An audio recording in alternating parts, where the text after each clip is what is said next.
Baik, Assalamualaikum warahmatullahi wabarakatuh. Selamat pagi anak-anakku. Bagaimana kabar kalian hari ini? Semoga kita selalu senantiasa dalam lindungan Allah Subhanahu wa taala dan kita selalu diberi kesehatan. Tetap selama kalian di rumah selalu saya ingatkan untuk selalu mematuhi protokol kesehatan, tetap jaga jarak, selalu memakai masker ya seperti ini. Kemudian dan juga rajinlah cuci tangan. Hari ini saya tidak pakai masker karena tentunya terkait dengan saya membuat video, jadi terkait suara ibu agar bisa terdengar oleh kalian. Jadi ibu tidak memakai masker, tetap kalau kita bertemu atau mungkin keluar bersosialisasi kita harus memakai masker. Baik anak-anakku, hari ini saya tidak akan memberikan kalian tugas. Jadi hari ini saya akan mengulas lebih lanjut mengenai materi yang sudah kalian pelajari tentunya, yaitu tentang bab kedua, yaitu kecakapan hidup di masa pandemi COVID-19. Coba kalian buka modul kalian halaman 15 modul BK, halaman 15. Ya, sudah. Kita belajar mengenai kecakapan hidup di masa pandemi COVID-19. Tentu materi ini ada tujuannya. Yang pertama, agar kalian itu bisa mengenal fenomena COVID-19 yang terjadi di negara kita ini. Tujuan yang kedua, kalian itu bisa menerima keadaan saat ini dalam menghadapi new normal. Dan juga tujuan yang ketiga, yaitu kalian dapat meyakini keunikan diri untuk dapat beradaptasi hidup di masa pandemi COVID-19.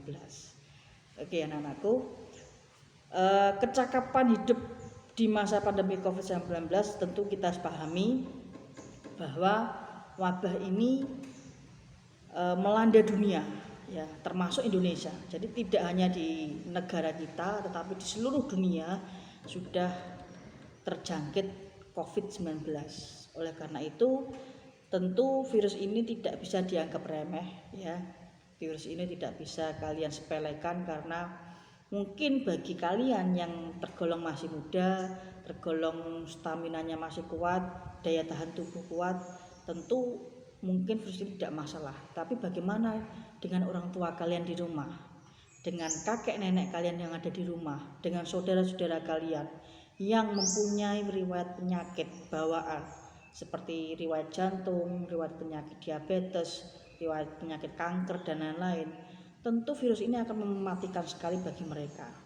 Oleh karena itu, tidak heran bahwa virus ini bisa merenggut banyak nyawa di seluruh dunia. Ya, tercatat dalam waktu kurun 1 tahun ini berapa juta nyawa meninggal akibat COVID-19. Tentu juga pahlawan-pahlawan kita hari ini, yaitu para tenaga medis, dokter, perawat dan lain-lain yang membantu menangani COVID. Tidak jarang yang mereka itu harus berkorban nyawa demi tuntasnya atau hilangnya pandemi COVID ini. Oleh karena itu, kita harus bisa meyakini bahwa virus ini jangan kita anggap remeh, jangan kita anggap enteng. Tentu kita harus bisa menyikapi dengan benar bagaimana agar virus ini bisa cepat hilang dari muka bumi ini. Tentu ada kecakapan-kecakapan yang harus kita miliki. Dalam halaman 16, coba kalian lihat, ada kecakapan psikologis dalam menghadapi new normal atau dalam pandemi ini.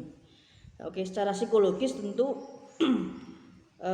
wabah ini akan memberikan dampak negatif secara psikologis kepada diri kita.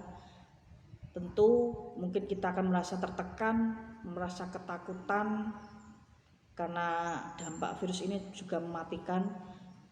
Mungkin kita merasa jenuh karena harus disuruh memakai masker, disuruh untuk menjaga jarak, disuruh untuk tidak beraktivitas seperti biasanya. Tentu kita kalau bertemu dengan teman atau bertemu dengan orang lain, kita bisa menyikapi diri untuk tidak bersentuhan kontak fisik secara langsung.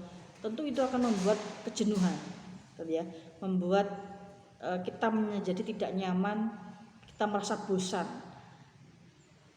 Meskipun seperti itu, rasa jenuh, rasa bosan, rasa tertekan dan lain-lain harus kita sikapi bahwa apapun itu, sebosan-bosannya kita tentu akan memberikan dampak yang besar bagi perubahan ini. Dimulai dari diri kita sendiri. Kalau kita tidak beradaptasi dengan baik, kemudian tidak terbiasa untuk selalu memakai masker, tentu itu akan memberikan kerugian bagi orang lain. Ya, dimulai dari diri kita sendiri, dimulai dari diri kalian sendiri. Kalian harus singkirkan, mencoba untuk mereduksi atau menekan, melawan rasa kebosanan, rasa ketakutan, rasa kecemasan dan lain-lain terhadap situasi saat ini. Oleh karena itu, demi diri kalian, demi keluarga kalian, demi orang-orang yang kita cintai semuanya, kita harus bisa menekan rasa-rasa seperti itu agar bisa patuh pada protokol kesehatan yang sudah ditetapkan oleh pemerintah.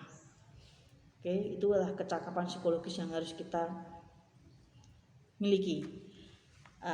Kemudian yang di sini ada kita tekankan bahwa kita juga harus berdamai dengan keadaan seperti ini. Artinya berdamai itu adalah kita harus terbiasa melakukan protokol kesehatan, apapun itu kondisinya, kita harus terbiasa. Maka dari itu, kutipan yang pertama dalam halaman 16, kita harus berdamai dengan kondisi saat ini. Ya, jadi kita harus berdamai dengan kondisi pandemi COVID-19. Artinya berdamai, silahkan kita beraktivitas seperti apapun.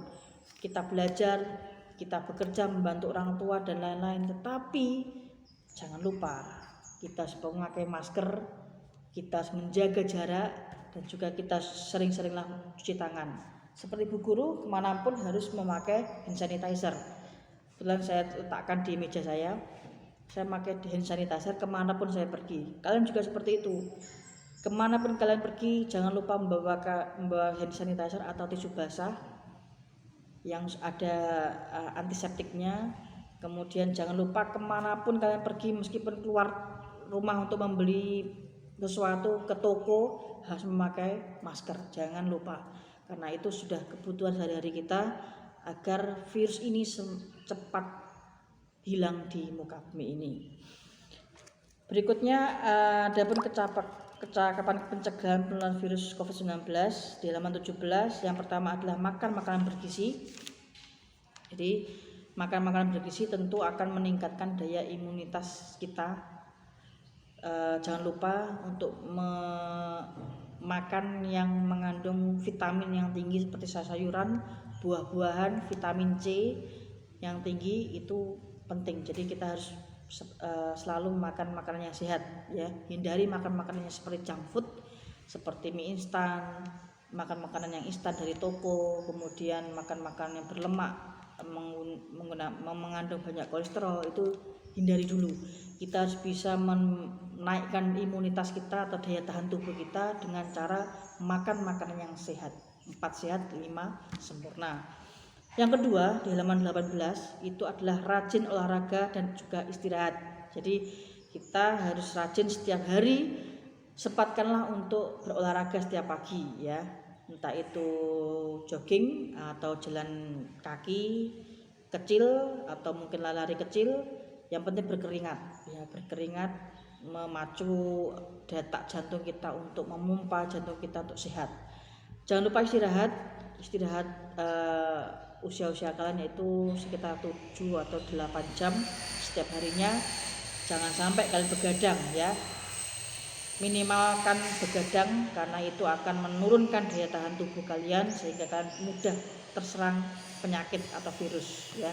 Ingat, sayangi keluarga kalian, jangan sampai kalian tertular. Kalau kalian tertular, mungkin kalian bisa sembuh, ya, karena kalian masih muda, masih panjang. Tapi ingat, orang tua kalian itu berbahaya. Jadi kalian harus bisa menyehatkan diri agar lingkungan kita sehat, orang-orang yang kita cintai juga akan sehat. Yang ketiga, seringlah cuci tangan pakai sabun dan dengan air yang mengalir.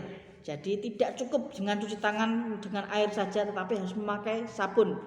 Tentu kalian sudah lihat yang tugas-tugas yang kalian kirimkan ke saya, sudah banyak yang benar, cuci tangan yang benar. Jadi cuci tangan itu tidak hanya sekedar gosok-gosok seperti itu.